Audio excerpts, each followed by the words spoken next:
तर आता काल जन्माष्टमीचा कार्यक्रम झाला आणि आजची जी सकाळ आहे ती आहे गोपाळकाल्याची. तर तुम्हाला गोपाळकाल्याचं सुद्धा हार्दिक शुभेच्छा. आणि आज आशूच्या स्कूलमध्ये प्रोग्राम आहे जन्माष्टमीचा, त्यामुळे आता मी तिची तयारी करून देते. तिला राधाचं लूक बनवायचं आहे. तर आता बघूया आश्वीचं आपण लूक कसं होतं ते. आणि मी आता सर्व मेकअपचं सामान आश्वीचं काढलेलं आहे, ज्याच्यामध्ये मी घेतलं आहे पॉन्डचे बेबी क्रीम, लॅक्मेचं रोज पावडर, ॲलोवेरा जेल आणि आय शॅडो किट, लायनर आणि काजल. तर आता मी आश्वीचा ड्रेस घातलेला आहे. तर हा आश्वीचा घागरा आहे आणि आता आश्वीला मेकअप करून देत आहे. सो आश्वीचं फायनल लुक बघण्यासाठी स्टे ट्यून. तर सर्वात पहिले मी आश्वीला लावत आहे ॲलोवेरा जेल.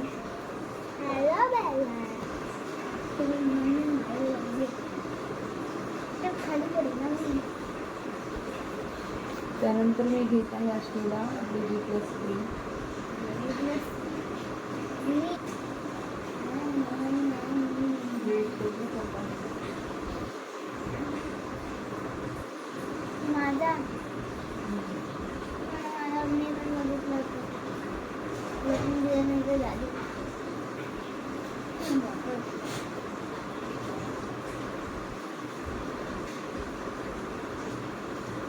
गजऱ्याच्या खाली तोडलेलं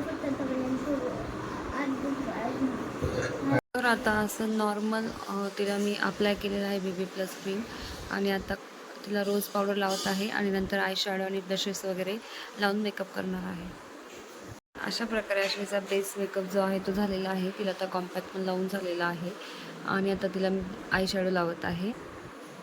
आणि अशा प्रकारे आश्वीचा आय शॅडो मी लावलेला आहे, म्हणजे आय मेकअप झालेला आहे. त्या लायनर आणि फायनल टचअप बाकी. आणि मी असं बोटानेच असा हा मेकअप केलेला आहे. खूप छान दिसत आहे. गोल्डन, रेड आणि ब्राऊन ह्या शेडमध्ये मी आय शॅडो लावलेला आहे. सो बघूया आश्वीचा आता फायनल लुक. अशा प्रकारे आश्वीचं ब्लश आणि आय मेकअप वगैरे सगळं लावून झालेलं आहे. तर आता आश्वीची तयारी केली आणि खूप काही स्कूलला जायला निघालो, त्यामुळे आश्वीचं जे काही रेडी मेकअपचं शूट होतं ते पण घ्यायचं राहून गेलं. तुम्हाला सांगितलं आम्ही खूप घाई निघालो, पण अजून शाळेला तर खूप टाईम. आणि हे आश्वीचं लुक. आणि तुम्हाला आजचा आश्वीचा मी केलेला मेकअप कसा वाटला ते नक्कीच कमेंट करून सांगा. तर आता आम्ही घाई का होणार स्कूलमध्ये पोहोचलो होतो आणि इथे अजून प्रोग्रामची तयारी सुरूच आहे. मग आश्वी थोड्या वेळ माझ्याजवळ बसली, नंतर तिला तिच्या फ्रेंड्सजवळ बसायचं होतं. मग तिला तिथे बसवलं आणि तिथे आता छान गप्पा मारते. आणि आता प्रोग्राम थोड्याच वेळात सुरू होणार आहे. आणि आता प्रोग्राममध्ये डान्सचे काही परफॉर्मन्स होते. आश्वीचा सुद्धा डान्स होता आणि त्याआधी हा एक डान्स परफॉर्मन्स झाला जो की मला खूप आवडला. मी तो पूर्ण शूट केला होता. त्याच्यामध्ये श्रीकृष्ण जन्माचा पूर्ण सोहळा होता. तर कारागृहामध्ये श्रीकृष्णाचा जेव्हा जन्म झाला त्यानंतर वासुदेवांनी ते नंदबाबा आणि यशोदाच्या घरी जेव्हा ते वृंदावनमध्ये आणले होते, तर ते पूर्ण देखावासहित याच्यात दाखवले होतं आणि खूप छान वाटत होतं बघायला. आणि असे श्रीकृष्णाचा जन्म सोहळा किंवा श्रीकृष्णाच्या जीवनातील प्रसंग बघायला कोणाला नाही आवडणार. कारण की कृष्ण कान्हापासून ते द्वारकाधीशपर्यंत जे कृष्णाची कारकिर्दी आहे ती अतिशय सुंदर, अतिशय छान आहे. ती बघायला, ऐकायला खूप छान वाटतं. त्याच्या आणि समोरच्या परफॉर्मन्समध्ये आता बाळकृष्णाचा जन्म झालेला आहे. देवकी मातेने वासुदेवांकडे श्रीकृष्णाला दिलेले आहे आणि कंसाच्या कारागृहातून ते आता सुटून यमुनाच्या तीरावरून जाऊन बाळकृष्ण आता बाबाच्या घरी देणार आहे. आणि तिथे गेल्यानंतर नंदबाबाच्या घरी एकदम छान त्यांनी डान्स वगैरे, दांड्या वगैरे केलेला आहे आणि कृष्णाचे स्वागत नृत्य केलेले आहे. आणि येथेच त्यांचा हा जो परफॉर्मन्स आहे तो संपतोय. आणि त्यानंतर आश्वीचा डान्स सुरू होणार आहे. तर आश्वीचा डान्ससुद्धा नक्कीच बघा.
तर अशा प्रकारे आश्वीच्या स्कूलमधला दहीहंडीचा प्रोग्राम झालेला आहे. आश्वीचा डान्स पण खूप छान झाला आहे. त्यानंतर आता दहीहंडी फोडण्याचा कार्यक्रम इथे दाखवत आहे आणि यानंतर आता आम्ही घरी जाणार आहे.